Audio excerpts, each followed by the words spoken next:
Hello, Chase Oaks. That should get you going, right?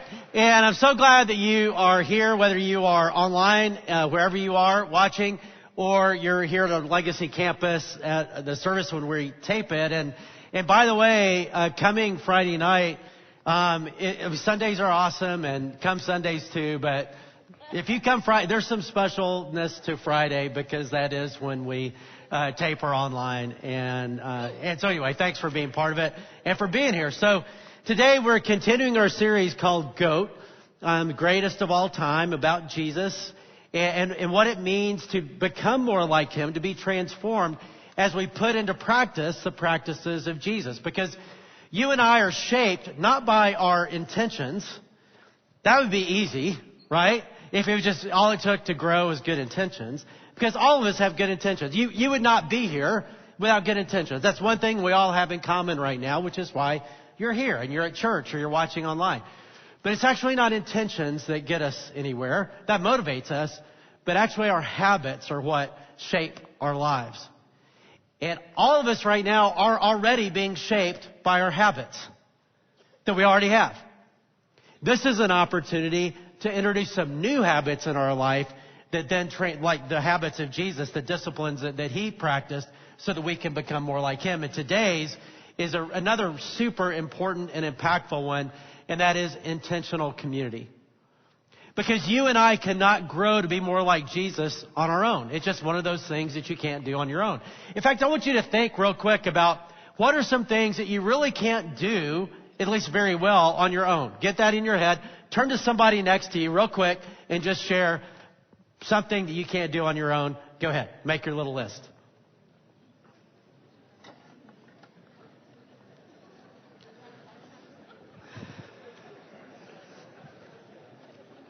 Okay, so one thing that just happened there, extroverts just had a good time.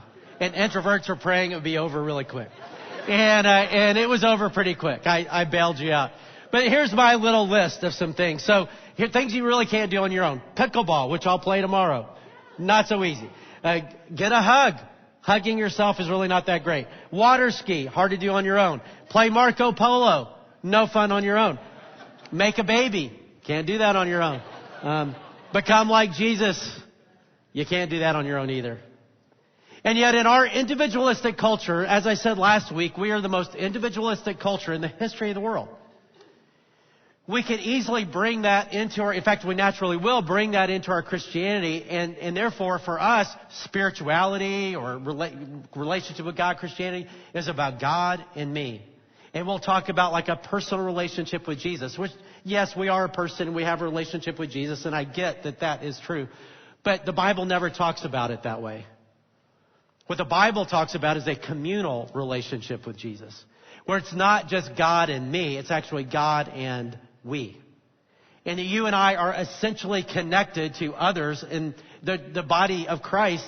The body is the image the Bible uses. If I cut off my little finger, it's not going to live very long from my body, right? You and I are essentially connected.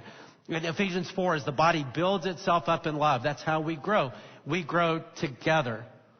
Over and over again in the New Testament, all these commands, one another commands. Love one another, serve one another, pray for one another, encourage one another, admonish one another, and so on. Because we one another our way to spirituality.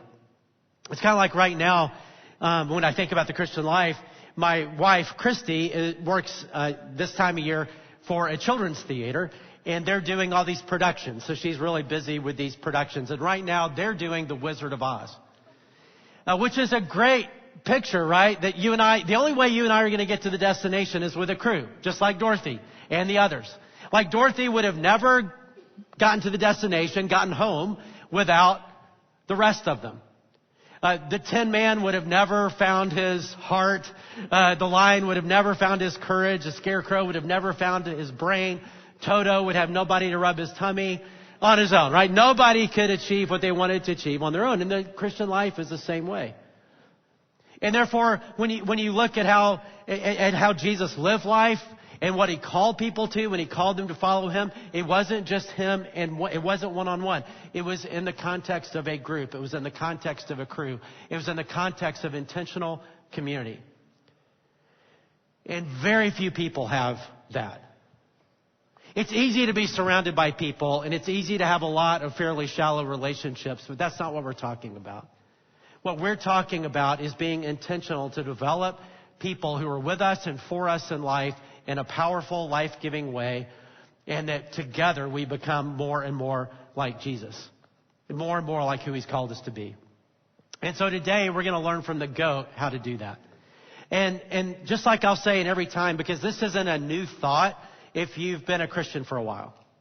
And it's easy to hear it and think, oh yeah, I got it. I've heard that. I'm good. I'm in a group, or I got friends or whatever. And again, just tap the brakes, because none of us are doing it like the GOAT. And all of us are way away from what we could be in terms of the intentionality and depth of relationship that Jesus had and that Jesus calls us to.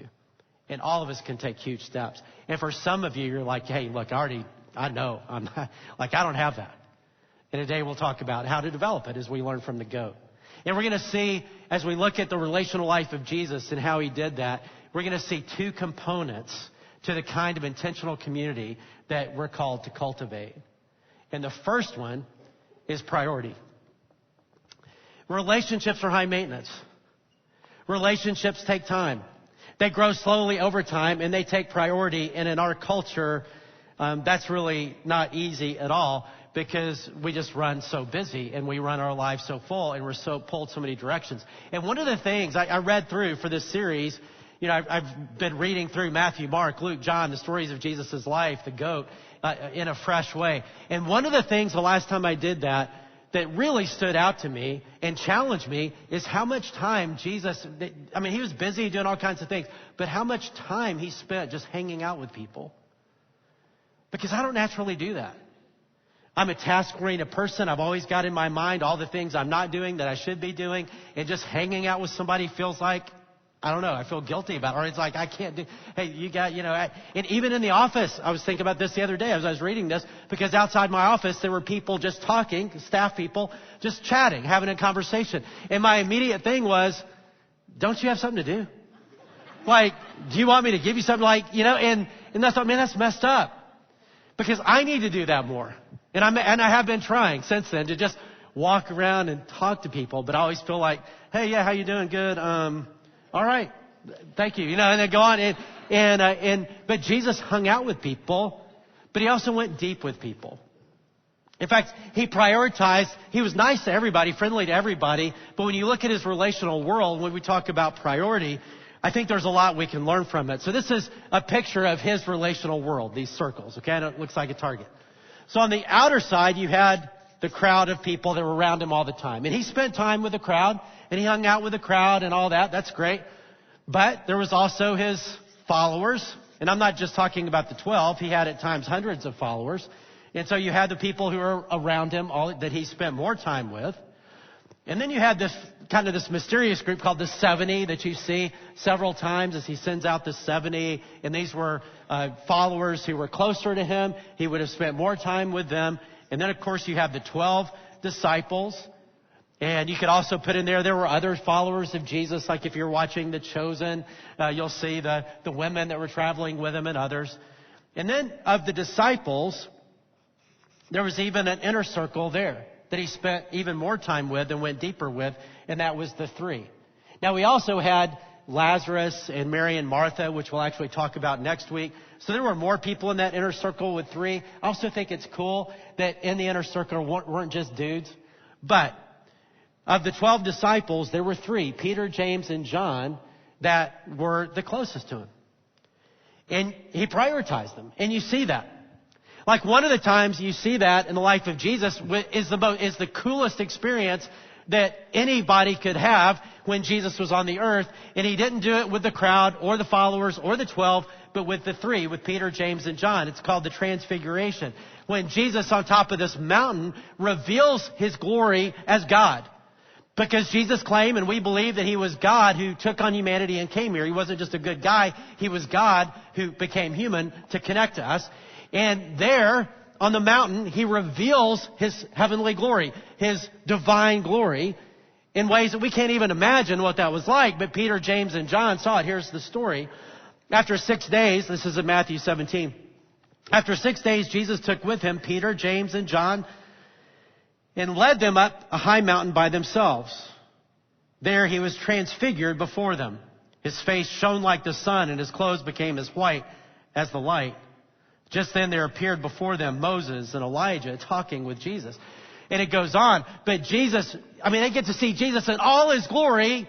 And not only that, but two visitors from heaven, dignitary, like VIPs, Moses and Elijah, that they've learned about all their life, show up.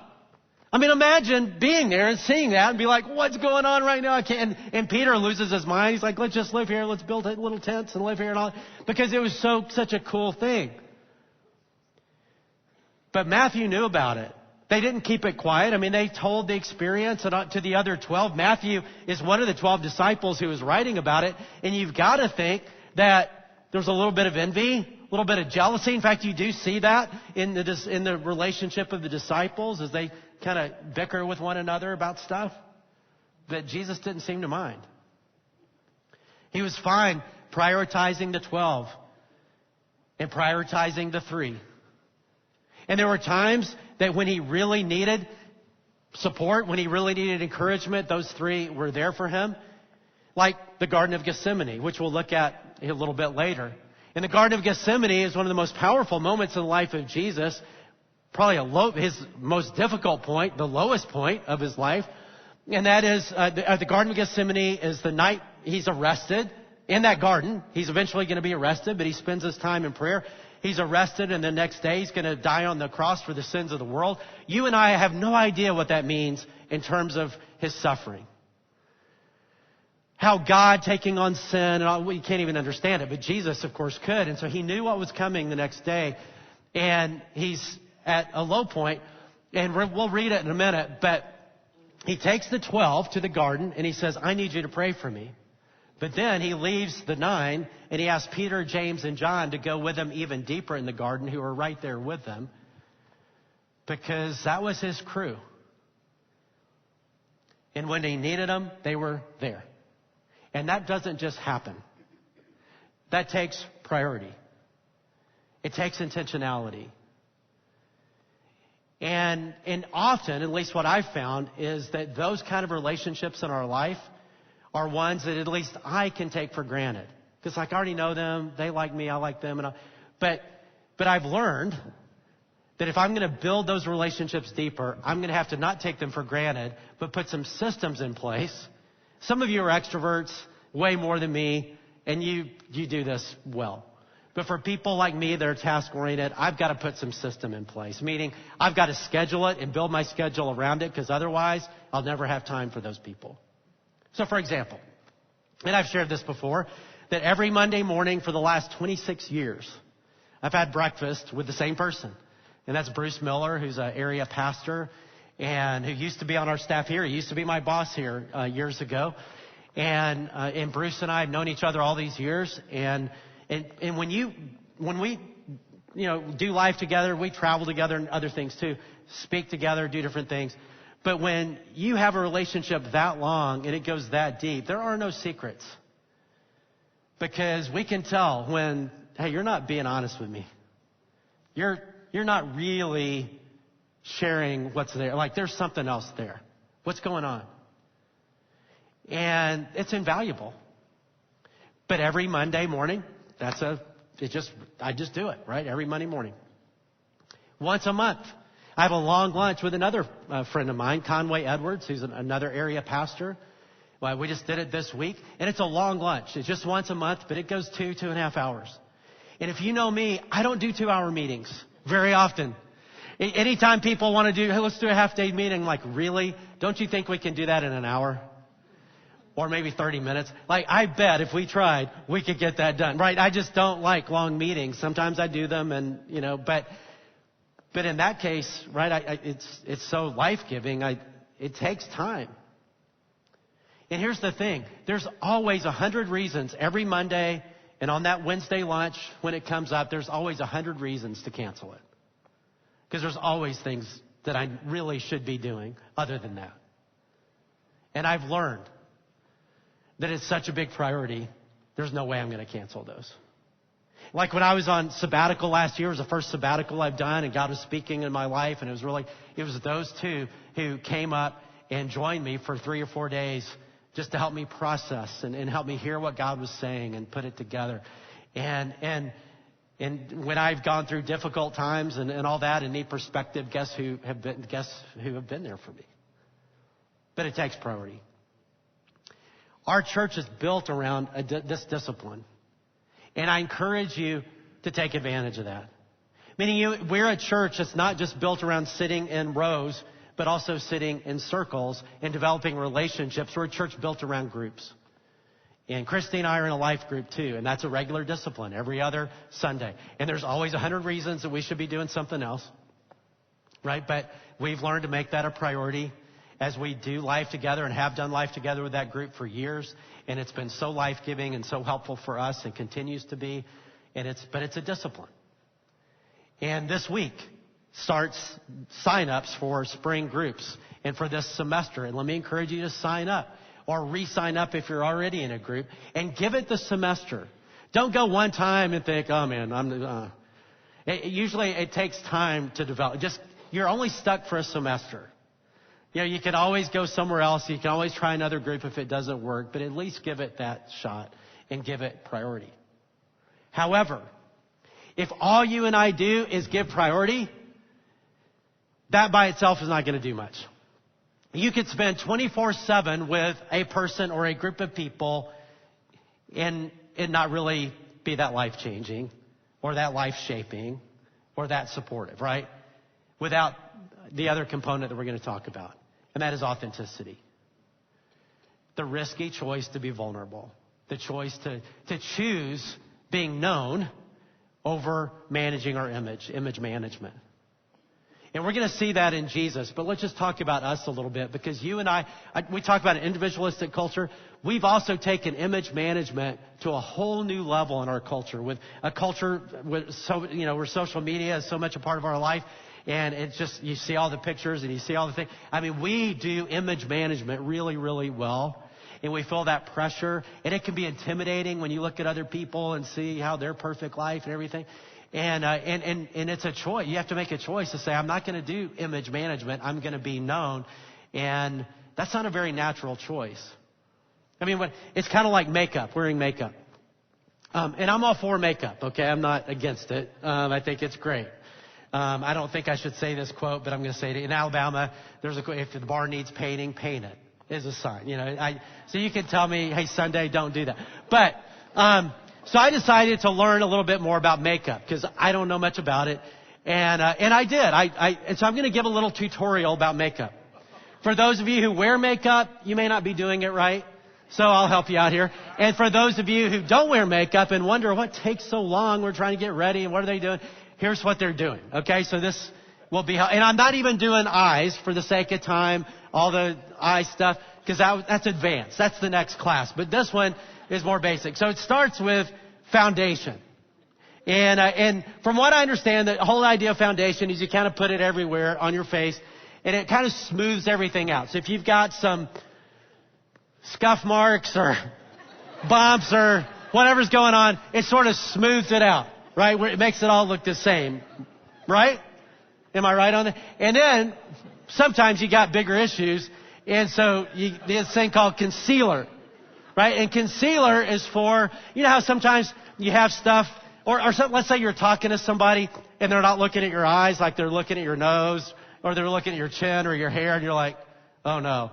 What's going on, right? And that's what concealer's for, because it's for that kind of stuff that people will look at and talk about and put on social media if you don't cover it up. And so whether it's a bump or bruise or I don't know what's all there, crack or whatever, you put concealer on it and it just goes away. It conceals it. And then, people get wrinkles, right? And so with wrinkles, I haven't seen this yet, but there's got to be something like spackling compound or something like that. And you get a trowel and you fills it in, right? And that's the way it works. And then when you put it all on there, then, as people often say, then you put on your face, right? You've got your face on. And that's important, because you don't want to see people without your face on, right? And therefore, like in a dating relationship, a big moment is when you allow that person to see you without your face on, without your makeup, to see you as you are without all the stuff. And I remember for Christy, the first time I saw her without makeup, as far as I know, because we knew each other in high school, but we weren't dating in high school.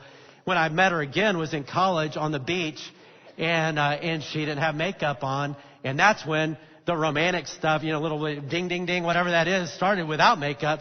And so I always tell her when she's getting ready, she always thinks I'm just trying to rush her and want to get there quicker. When I say, hon, you can't get it wrong. I mean, you can put on makeup and you'll be beautiful. If you don't put it on, you're just stuck being beautiful. Hate to tell you, but you just always look great. And she's like, no, you're just trying to rush me, and I'm not. But it's a big right when you do that and you show your face and all that. And all I'm saying is this: makeup's great, but when it comes to character makeup, when it comes to the facade, image management that we tend to do, if we're going to have the kind of relationships we're talking about, it's a commitment to say, you know what, I'm just going to drop that. Not with everybody, but at least with a few. I want to make sure there are people in my life where I'm not just managing my image, where I'm taking the risk to be known. Because all of us have things underneath the facade of our perfect Instagram stuff and our family photo. Because you have to know, with a lot of family photos, right before that photo and everything looked perfect, there was a lot of, everybody be quiet, look up, smile, stop it. So, right, all that going on. You don't see all that, right? But we all have it. And it's the choice to say, hey, you know what, here's the deal. And Jesus did that. And it's remarkable that he did. Because if anybody had pressure to do image management, which I can, as a pastor, I feel that pressure. Because people have an image of what a pastor is supposed to be like, And I've even had people tell me, I had one guy meet with me years ago and say, hey, will you occasionally share illustrations of things you do well? Not just all the ways you mess up? Because I would like to know you do something right as my pastor, And I'm like, yeah, sorry, you got the wrong pastor, I guess. But there's pressure, right, to something. But Jesus claimed to be God. I mean, we believe he was right, but that comes with a lot of expectations. And Jesus just didn't follow the expectations. It's why ultimately the nation, his people rejected him, because he wasn't very Messiah-like. He wasn't very Savior-like in their minds. He wasn't very God-like as he claimed to be. It's like, you hang out with the wrong people. You're not, nitpicking all these laws. And he just didn't do that. And he chose to go be very authentic with those who were closest to him, especially people in his inner circle. Which gets me back to that story. Every time I think about this, I always go to this. There's multiple stories I could go to, but the Gethsemane I go to every time I think about it because it is so poignant. It's so powerful. So in Gethsemane, that we talked about earlier, is right before the cross. He's going to be arrested. All that pressure and he's not doing well. He's struggling. And he brings the 12 and then ultimately Peter, James, and John, and we'll read it. And you would think he would just sort of be like Jesus in a lot of Jesus movies, where he's just Prozac Jesus, where he's just always calm and everything's good. But it's not what happens. Here's Matthew's version, and he was one of the 12. Then Jesus went with them, the 12, to the olive grove called Gethsemane, and he said, sit here while I go over there to pray. He took Peter and Zebedee's two sons, James and John, and became anguished and distressed. Now, why is Matthew writing? Because he saw it. He saw Jesus anguished and distressed. Jesus did not hide his anguish. He did not hide his distress. He didn't make it sound better. Oh, it's tough, but I'll be fine. Don't worry about me. He was anguished and distressed. And then he told them, when he takes Peter, James, and John, here's what he said to his Titus crew. My soul is crushed with grief to the point of death. That's not together. My soul is crushed with grief to the point of death, meaning I don't think I'm going to make it. I need you to stay here and keep watch with me. I need you to pray for me. He went on a little farther and bowed with his face to the ground, praying, "My Father, if it is possible, let this cup of suffering be taken away from me. Yet I want your will to be done, not mine." As he's struggling with God's will, and he's saying it out loud in a way that they can hear. He's not hiding his struggle. He's being authentic in his struggle. He's being vulnerable in his struggle. And that's a bold move. But that's why he had the kind of friends and intentional community he had. It's because that was his commitment.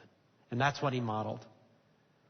And if you and I are going to have the kind of relationships we need, it is a bold decision to say, I'm going to stop doing the image management thing, at least with some group of people. And it may not be your whole small group if you're in a small group. It may be. Or you may go deeper with a few. And hopefully safe people, right? And that you can share with, and you can go there with, and you have no secrets with, and you share your struggles with. And those are the people that find the kind of community, the kind of crew that gets you to the destination that we all want to go, to be more like Jesus. And you can't do it without it. We need people in our lives like that. But it won't naturally just happen. Like in a small group. Like the challenge this week is to get in a group, or if you're already in a group, make your group a priority, but not just that. But to also be in your group as an authentic person. To kind of be an icebreaker, because every group needs an icebreaker, because groups naturally will just form kind of a fake kind of community, kind of a facade, shallow community where people share things, but not really. And it takes somebody to break that ice. I'm sure if you've been in groups, you very much, and I've been in groups all my life, so I've seen this over and over again. This is often what happens. And if you get in a group and it's a new group, I bet something like this will happen. So that early on, the leader will share, hey, let's share what things are going on in our life. It may not be the first week, maybe 2 or 3 weeks in. Let's just check in, like what's really going on? Like share, and somebody will start out and say, oh yeah, I got something to share. I need you to pray for my neighbor because they have this dog and it's a cute dog and they've had it a long time, but I think it may be time and that's really tough. So would you pray for my neighbor? Which I get it. It's, okay, yeah, we'll pray for your neighbor. That's right. And then somebody else, anybody else? Somebody else share. Oh yeah, well, you know what? Yeah, pray. Truth is, life for us, life's good. Like if it's any better, they have to arrest us. So we're good. Just pray that we'll be able to keep on keeping on. Okay, we'll pray that. And then somebody else shares something and then something. And then you get to somebody who's like, hey, you know what? It's not so good for us. Like it's really hard right now. I mean, here's what's going on in our marriage right now.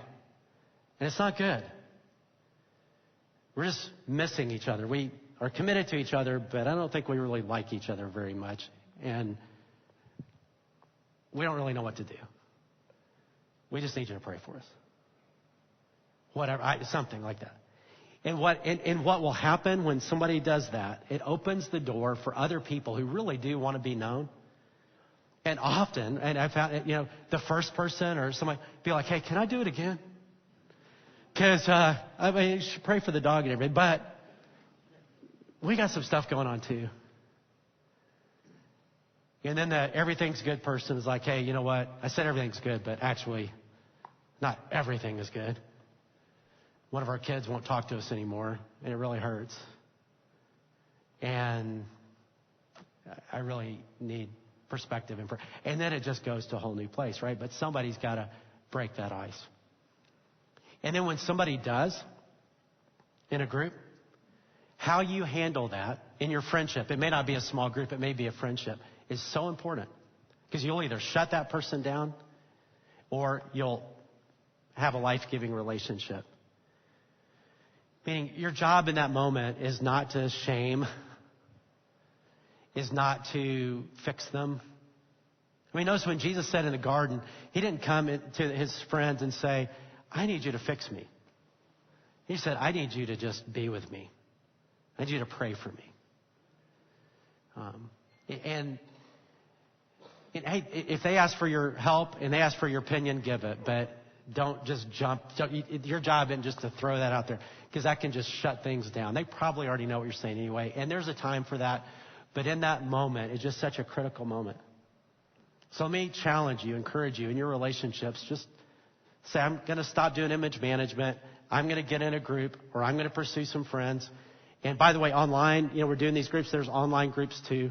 that you can, digital groups online, and you can sign up for those as well. So get in a group or prioritize a group, but choose to be authentic.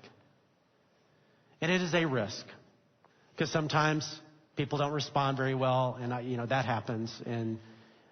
But here's the thing: if you don't do it, all you'll have is a waste of time. It won't do anything. A shallow group where people aren't authentic is not helpful for anybody. And if you want to have just a bunch of shallow relationships that don't really matter, or that don't really, then don't take the risk. But it's worth the risk. And if people don't respond well, find another group. Find another friend. Jesus was hurt, Didn't work out so well with Judas. But it worked out pretty well for the others, so things happen. But it's worth it. Because you and I, Christianity, spirituality is a team sport. We need a crew, and we can't do it without it. So let's bow our heads together.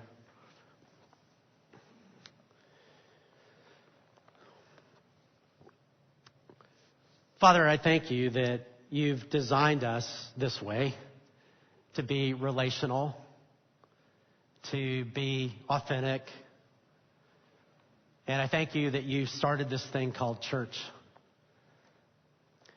where we could find those and create those kind of connections. And I pray that we would be a church that does that well, and help us do it way better. And God, would you help us individually in our key relationships, in our group of people? Would you help us create and find and develop our people, our team, people who are with us and for us in life in a deep way, and we're able to be with them and for them in a deep way. It is a precious thing. It's also costly. And so, God, would you help us pay the price of priority and authenticity, and to do that well. In Jesus' name, amen.